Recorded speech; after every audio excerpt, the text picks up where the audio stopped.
Assalamualaikum warahmatullahi wabarakatuh. Alhamdulillahirabbil alamin wal 'aqibatu lil muttaqin wala 'udwana illa 'alal zalimin. Asyhadu an la ilaha illallah wa asyhadu anna Muhammadan 'abduhu wa rasuluh sallallahu alaihi wasallam la nabiyya ba'da. Perkenalkan, nama saya Rudiadi. Saya salah satu dosen di Program Studi Ilmu Hukum, Fakultas Syariah dan Hukum, Universitas Islam Negeri Sultan Syarif Qasim Riau. Dalam rangka memenuhi salah satu tugas video pembelajaran atau bahan ajar sebagai salah satu tugas dalam program pelatihan PKDB tahun 2024, maka pada kesempatan ini saya akan memaparkan materi dalam bentuk video pembelajaran atau bahan ajar pada mata kuliah Hukum Tata Negara, pertemuan ke-7 dengan materi pembahasan hubungan kebijakan publik dengan prinsip demokrasi dan partisipasi publik. Berikut videonya. Teman-teman yang berbahagia, sebelum materi pembelajaran Hukum Tata Negara pada sesi kali ini kita lanjutkan, maka marilah kita mulai kegiatan ini dengan lafaz basmalah. Bismillahirrahmanirrahim. Seperti yang sudah Bapak sampaikan sebelumnya, bahwa sesi kali ini kita akan membahas bagaimana hubungan kebijakan publik dengan demokrasi dan partisipasi publik. Selanjutnya, adapun capaian pembelajaran mata kuliah yang ingin kita capai adalah menguasai dan memahami tentang pengetahuan hukum secara teoritis tentang hukum tata negara. Dan sub CPMK yang ingin kita capai pada perkuliahan hari ini adalah kemampuan merancang dan memberikan penjelasan tentang organ dan fungsi lembaga negara dalam kebijakan publik. Selanjutnya, dalam video pembelajaran kali ini tentunya ada beberapa sub atau topik pembahasan yang akan kita bicarakan, di mana kita akan berbicara tentang konsep dan pengertian kebijakan publik. Kita akan juga berbicara konsep dan pengertian demokrasi dan partisipasi publik, dan terakhir kita akan juga membahas bagaimana hubungan kebijakan publik dengan demokrasi dan partisipasi publik. Oleh karena itu, sebelum kita membahas lebih jauh, maka marilah kita saksikan video berikut ini. Kita perlu terlibat dalam penyusunan peraturan demi menciptakan kebijakan yang berpihak pada masyarakat. Di sini, tentunya kita perlu melibatkan pihak-pihak yang memiliki kapasitas dalam penyusunan naskah akademik dan peraturan perundangan. Yang kedua adalah dialog publik dan lobi. Di sini, kita harus bisa menciptakan ruang bagi terbentuknya kesepahaman di antara berbagai pihak, yakni masyarakat, eksekutif, dan legislatif. Kita harus membangun komunikasi yang lebih baik antara masyarakat dengan pengambil kebijakan. Untuk sampai ke tahap itu, kita harus mampu memetakan kekuatan politik lokal. Yang ketiga adalah publikasi. Kita perlu menyusun publikasi dengan baik agar masyarakat dapat merespon dengan tepat atas sebuah persoalan yang ingin diangkat. Teman-teman yang berbahagia, di awal video pembelajaran pada materi hari ini, kita akan berbicara bagaimana konsep demokrasi. Secara etimologi, kata demokrasi berasal dari bahasa Yunani, yaitu dari kata demos dan kratos, yang berarti kedaulatan berada di tangan rakyat. Dalam konteks demokrasi, kebijakan publik memainkan peran yang sangat penting sebagai bentuk dari pelaksanaan kedaulatan rakyat. Sehingga, kebijakan yang diambil oleh pemerintah tentu harus mencerminkan dari kepentingan dan aspirasi masyarakat.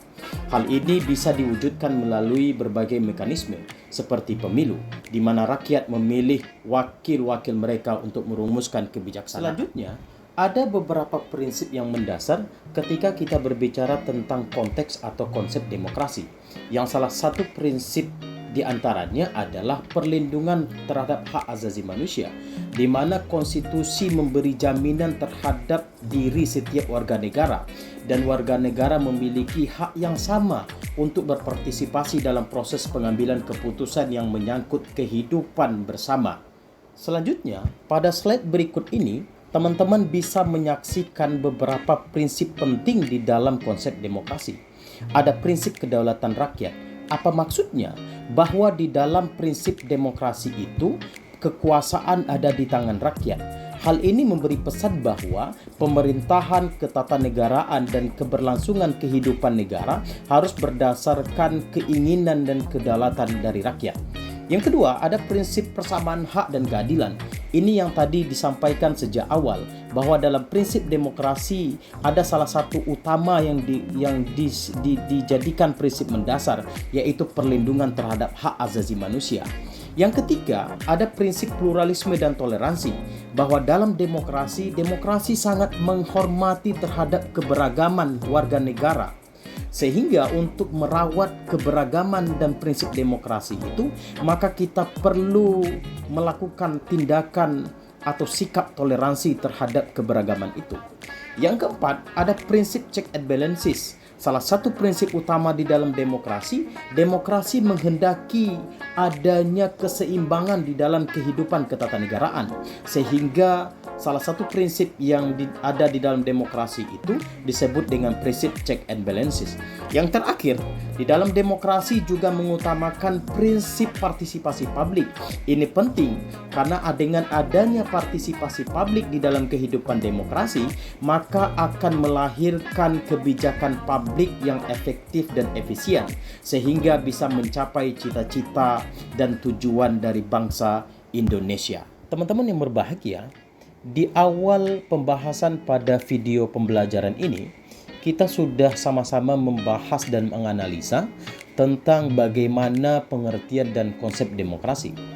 Selain itu, kita juga sudah membahas tentang beberapa prinsip terpenting di dalam konsep demokrasi.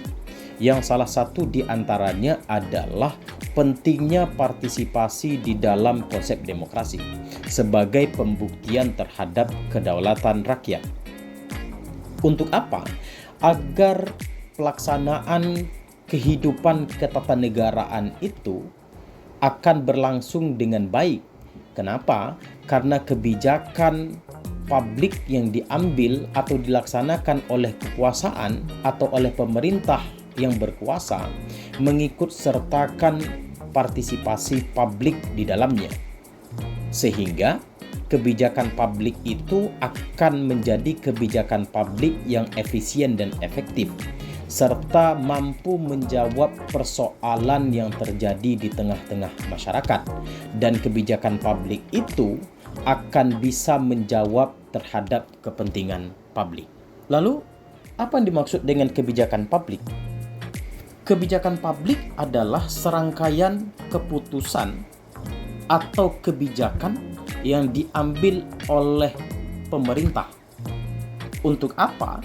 Untuk mengatasi atau menjawab persoalan atau masalah yang terjadi di tengah-tengah masyarakat.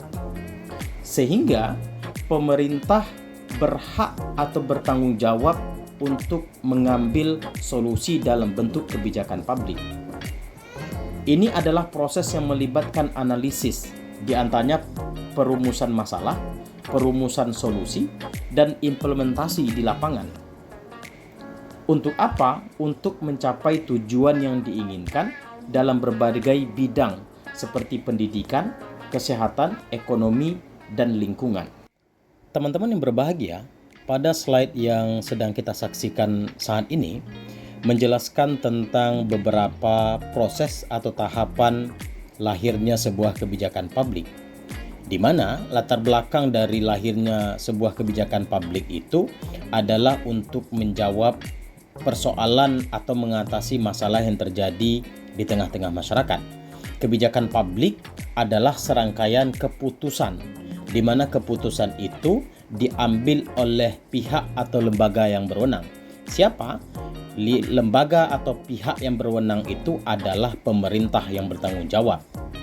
di mana dalam proses pembuatan kebijakan publik itu pemerintah mengawalinya dengan serangkaian proses analisis yang diantaranya analisis kasus, kemudian analisis solusi, kemudian melahirkan sebuah kebijakan di mana kebijakan itu diharapkan bisa mengatasi persoalan yang terjadi. Teman-teman yang berbahagia, pada beberapa slide yang sebelumnya kita sama-sama sudah membahas secara keseluruhan tentang konsep dan pengertian demokrasi, partisipasi publik, dan juga kebijakan publik.